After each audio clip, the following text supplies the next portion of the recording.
Welcome back. I'm with the Fees Must Fall activist and former Wits University SRC president, Mcebo Dlamini, who took a long walk recently. I'm still in awe of your efforts recently. But now, there are many problems within universities. You are very familiar with them. The key is that of funding and other issues of safety on the campuses. And the students, leaders, activists like yourself have done a good job of identifying and articulating them. And you say the authorities are failing you. But what do you think should happen to stabilize the situation at the different campuses across the nation? The violence or everything, all the issues that you have seen, you know, because ideally, not that students should not go on demonstrations. Now and again, I mean, when you go through that stage, you will raise issues and articulate and express your views on them, which is great. Yeah. But it sometimes feels like we're not going to reach a point where universities function reasonably normally. Okay. Well, look, the challenges are different from the universities of the white universities, which is UCT, Stellenbosch, Wits, UP, and UFS. But you can't call Wits a white university any longer. I mean, you're majority black students there. You've been an SRC president. The racism is institutionalized. Okay. It's still very much white. It still resembles whiteness, white philosophies, white thinking, and white content, and everything that it stands for. Now, then you have the Bantu universities, Venda, Limpopo, Fordham, Mangosuthu, and all the other black universities. Now, the challenge there is that in as much as there are challenges, but they're different. The challenge is starting with the white universities, as we are saying that the blacks are now a majority, but the system, the university itself was never meant for them. It's still very much racist, and it is rejecting most of our people who are coming from rural backgrounds, from township, from Ezlalini, Masamachochombeni. So now the challenge is there is to fit in the system and to catch up with the standard. It comes down from our weak basic education, very weak, almost to none. Because when these kids pass matric, the gap between matric and university is huge. They pass with a benchmark of 30 or 40 for mathematics. Pass mark for mathematics in actuarial science at Wits University is 65. So you are already excluded before you write even the first test. Yeah, but surely you are not saying that they should be allowed to go in, study actuarial science with a pass mark of 30, 40%. That's a benchmark. That's a benchmark, which means it's their pass rate. With a 40, you have already passed. With a 60, that's a distinction. The manner in which it is set up. So our people are positioned for failure. So we are not saying, as black leaders and students, we are saying it is an insult to a black child to lower the standards, because we have never said we can't cope. We've been coping. Our people have been coping through difficult conditions. Now, why are you lowering the standards? Who said that standards the Department of Basic Education will disagree with you. They have failed us. I don't even want to engage them. Really? They're a complete failure. Students are still dying in dustbins and pit toilets today. Young people in Eastern Cape are still studying under the trees and mud schools. I mean, we can't talk about those people. That's where the problem begins. When our people enter these spaces, black people in the township, I mean, in the rural areas, they still walk 10 kilometers to and from school, to schools which don't have electricity, to being taught by unqualified teachers with poor lab and science. What is your view of the state of education in South Africa? It's a shame. I mean, it's a shame. Black people struggle and they strive on their own. There's no support, there's no base. Black people, that's why when we get to university, we fight the way we fight. Because you look at the hardship that you went through. Coming from those rural areas where you were studying in math schools, you can't go to school when it's raining because the roof is leaking. Now you still make it through those conditions. When you get to these universities like Wits University, you don't have a place to sleep. You don't have food to eat. You sleep in the toilets and libraries. You eat in the dustbins. You are expected to compete compete with the children coming from Northcliffe and Sentin. That's what makes us angry the way we are, but we still make it. Everything at VETS is online. But everything is on Sakai and everywhere. Yeah. You coming from the rural areas, you've never seen a computer in your life. You've never touched a mouse. Now everything is online. That's what black people are subjected to. I understand. And let's look at what the impact is likely to be on the economy. And my other question is, we have a black government in charge anyway, and it has been in charge for quite some time. So somebody else, a foreigner, would look at this, an outsider would look at this and say, I don't understand this argument that Mcebo is making. After all, he's a voter himself. He's part of the establishment. He's a political activist. So what is it that they're not doing right? But let's take a look at your views regarding the state of the economy under the government. Long service is running away from paying them pension fund. They are now outsourcing them. Away with capitalism, away. Away with evil capitalism, away. Away with capitalism, away. The Secretary General of the ANC is a communist. We will test that today.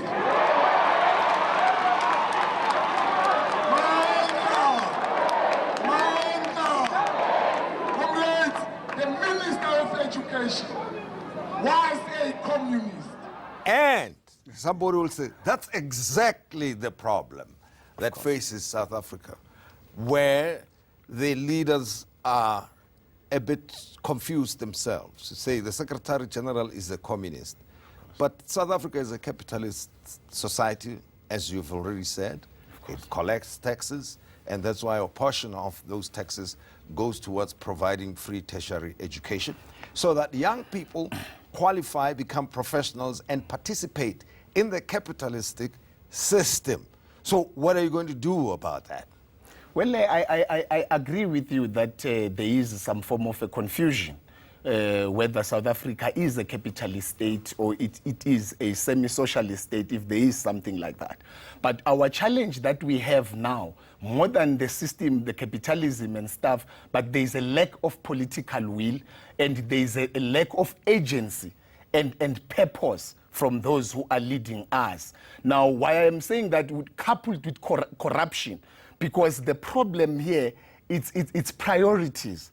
Government prioritizes things that will never bear any fruits, or they don't assist in terms of improving the lives of the black majority of our people. Now, it's priorities. When you give education a priority, invest. Tell yourself that you are investing in education. You pump in money there and skill. You equip even the teachers and the lecturers. Now you will bear the dividends probably 10 years, 15 years down the line. It's not something that you will see results today, but you invest in education. But we must have a purpose. My question would be, what is our 20 or 30-year plan with our education system? Where do we want to see ourselves as a country? I would say I doubt we have, because if we had, we would have rolled out a free education a long time ago and improved the quality of the education itself.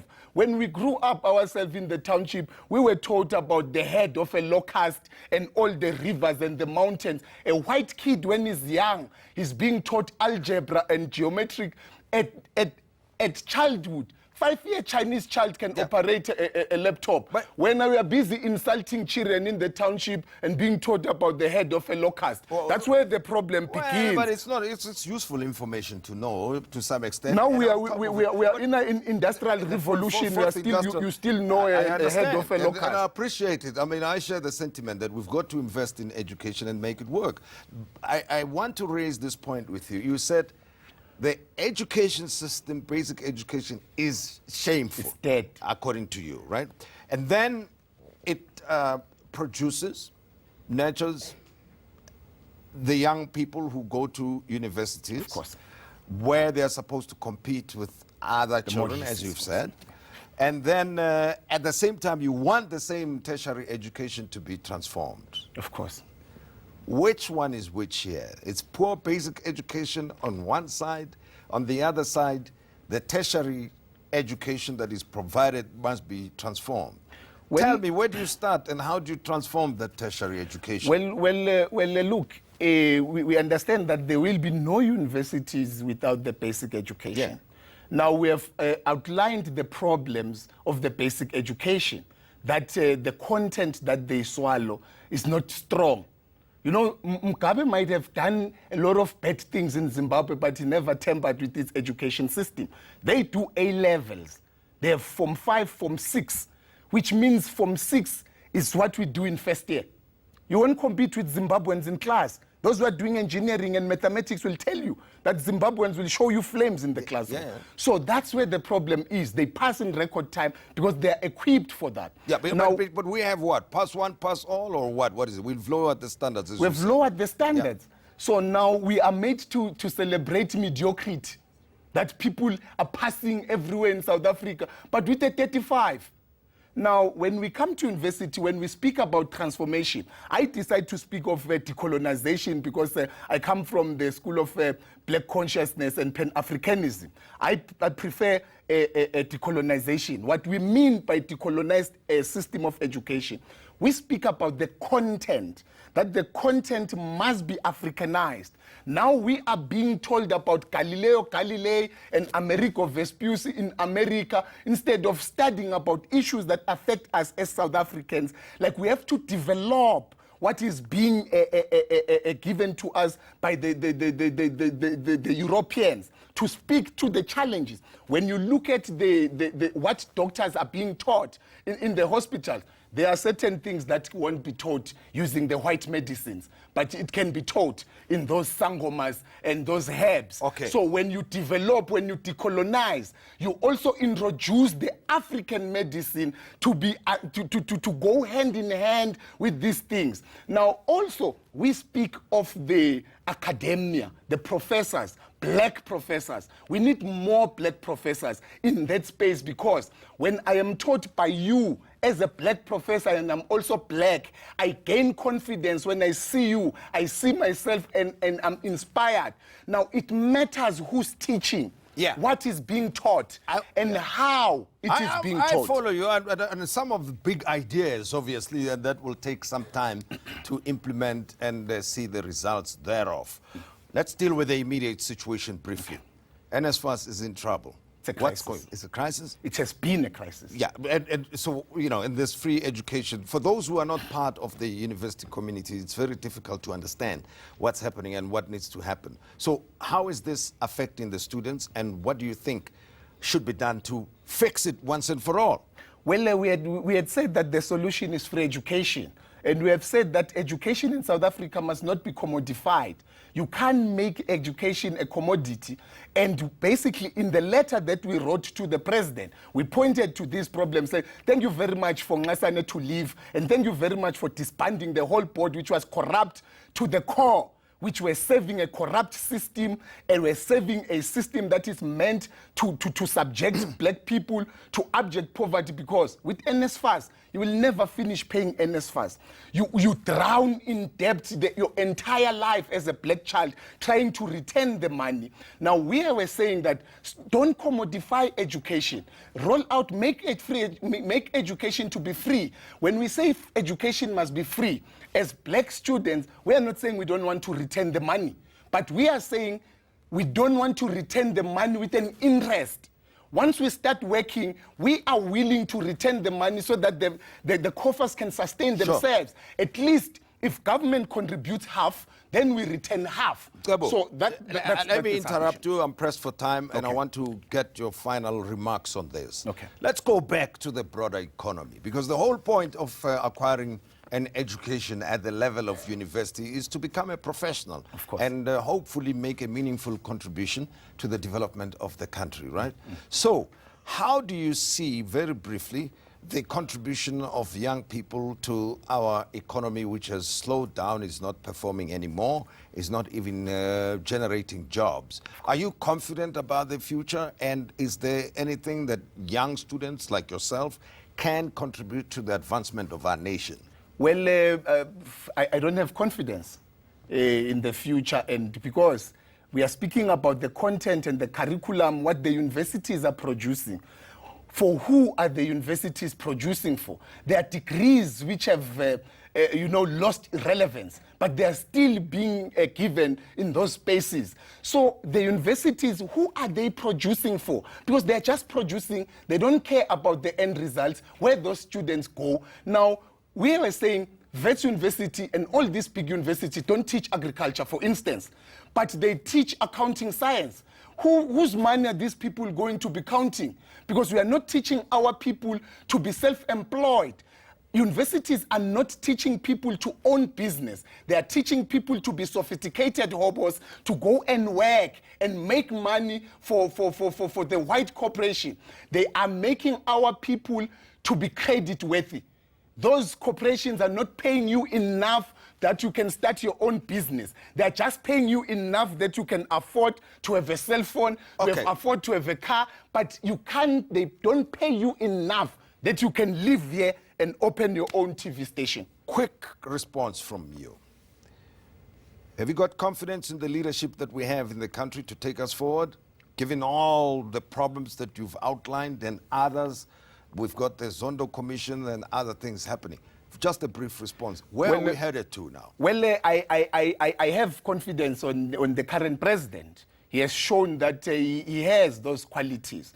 But I have a problem with those surrounding him and the weakness of the leagues, of the ANC, your COSATU and your Communist Party and the Youth League, because those are the people who must push the president for direct him towards where we want him to go. But he is very much capable, and there is hope.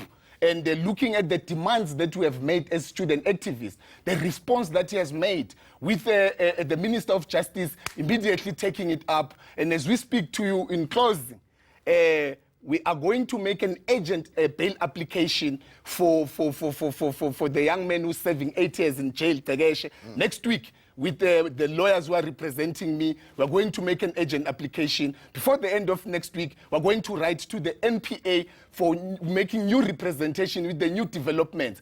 That's based on the engagement that we have already had with government. And we hope that the Minister of Justice won't oppose, because he is government when we make those applications. Mcebo Dlamini, thank you very much for being our guest.